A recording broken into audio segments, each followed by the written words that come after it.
assume that you drove in a car today or rode in a bus, and if you did, I guarantee you rode on an asphalt surface. It's a part of our daily life. Asphalt is the heaviest and gooeyest portion of petroleum, so it's an oil byproduct just like our gasoline and diesel. Asphalt emulsion can be used for surface treatment. A pavement's surface falls apart first. If we cover that with a surface treatment, we're protecting the surface. That costs less than replacing that road. The Treat Mobile Lab is a tool that we have in our research group to be able to teach and demonstrate asphalt emulsion treatments to different groups and agencies.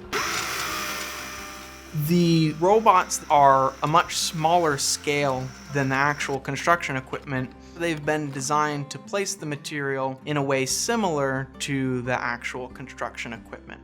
Asphalt emulsion is black, sticky droplets suspended in water.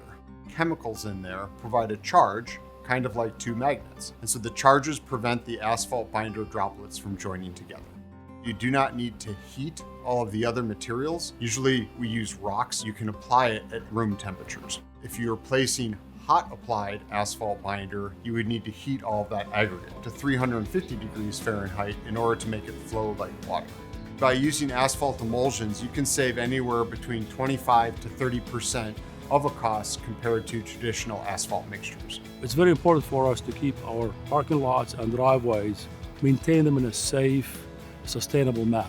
Asphalt is a pavement material. It's very cost effective, but it requires maintenance.